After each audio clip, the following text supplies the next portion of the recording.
The Youth for Peace group, what we are always trying to aim for is to be able to create a safe, comfortable, open space where any youth between the ages of 16 to 24 are welcome to come and ask questions, a space for them to just simply be, a space where they don't have to hide, a space where they don't have to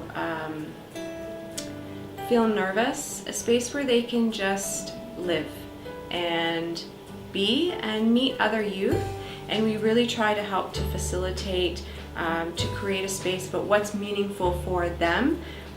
So we're always asking the youth, what do you want? And our job, my job as a facilitator, is to try to make that happen. Youth for Peace stands for pride, empowerment, acceptance, courage, and equality. We try to create a relaxed atmosphere, a real social kind of gathering. When we first started, the youth had said they don't want a clinical group. They don't want some kind of therapy, self-help group. They wanted a social group where they could meet and connect with others. So we start with dinner. Usually we'll make dinner together as a group. When you start to get to know the people and the leaders, it gets more fun. When you first come, you usually keep coming back because you're welcomed here. You're not judged. You're not made fun of for who you are.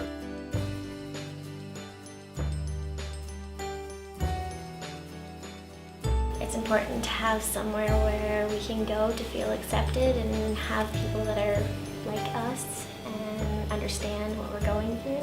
It allows a safe place for youth to gather, regardless of what walk of life that you are, where you can feel that you're safe and you're not going to be judged. It gives a safe avenue for young people to come together, to share in their experiences, but perhaps most importantly, so they don't feel alone. A social group like this can help people develop those natural ties, those relationships, those healthy, affirming, pro-social relationships that'll help people through harder times.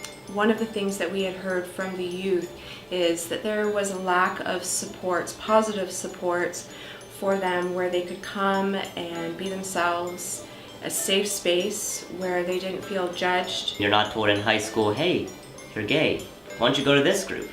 It's not, you don't hear about it. Closest thing you have is school groups, and that's really not what you're looking for. I feel like Brantford has one of the biggest communities of LGBT, and that must mean there's a lot more kids out there who are feeling like that, and some kids don't have the chance to have like a family or a group that understands what they're going through. I know that there are supports available in the community for LGBT youth. However, I don't know very much about any of them. Most of them I've learned from coming here and talking to people associated with the Youth for Peace. There's only 2 groups, which I don't find that really enough, especially for the amount of gay people that I've actually met in this city, and I'm surprised how many of them are young, and there's not a lot of options. When I came out, there wasn't one in Brantford, and I looked for one, and I didn't tell my family until later. So I used to basically steal my mom's car because I wasn't allowed to go out of town, which was dangerous. She didn't know where I was, to go to Kitchener to go to a youth group. There's a few sports available in Brantford for youth, such as the LGBTQ Youth for Peace group at George Street. It's for like somewhere where we can go to get more information, especially like with the AIDS and stuff. So I know the group was here the other day helping us, and we actually watched a video on it and how they're living with it. And so that's how I think it's kind of helpful because we learn more information almost every time. When I was coming out, I felt like I was the only gay man around. And it wasn't until I really connected with other GLBT folks that I really felt comfortable. Having a space that it eliminates a lot of isolation and helps prevent towards suicide. You know, all that lonely feeling and being alone, that would alleviate a lot of that. It's already isolating being a young person in any community, right? It's already isolating being a teenager. You already feel pretty alone often. Like, people don't understand you. You're going through all these changes. Now let's add all of this pressure and stigma and questioning and wondering about your sexuality. Have you ever been like locked in a dark room or just locked in some place where you're all alone? That's just a continuous sensation of that, waking up to that and just being alone. Being bullied as a teenager for being bisexual. I found that having someone else to go to with those struggles that have been there or have already conquered that it makes me feel not so alone. My dad was homosexual, but he didn't want to fully come out as homosexual because he wanted to basically, you know, he wanted to fit in with the whole Pollock lifestyle and what his parents wanted for him. He wanted that that dream life that they wanted for him.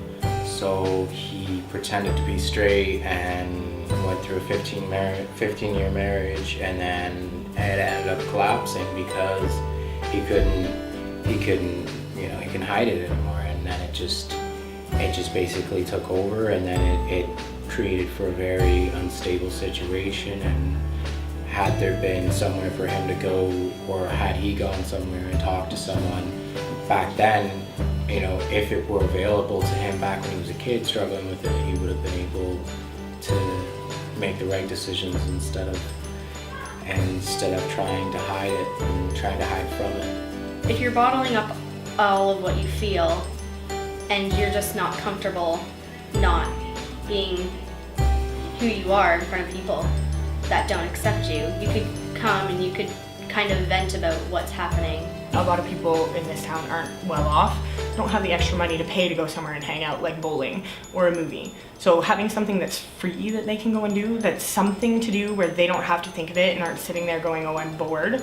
Having people around that you can talk to that care, where you may feel that nobody else cares, where you can feel like nobody else knows you, and then there's that one place that you can go that's different. I just started this group. It's my second time, and I'm quite happy that I now have that place.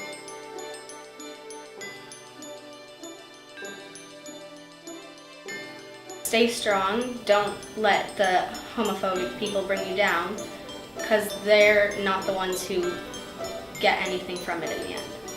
You have your own choice, you have your own life to live, and you know, who you choose to spend it with is entirely up to you. So, you know, don't let anyone else affect that decision just because they don't necessarily agree with it. In the end, as long as you know yourself and are confident with yourself, everything will work out. I know it may seem hard that you don't have anyone or anything like that, but eventually things will get better. If I were to give one piece of advice to LGBT youth, it would be always believe in who you are and that you are exactly the way you were meant to be.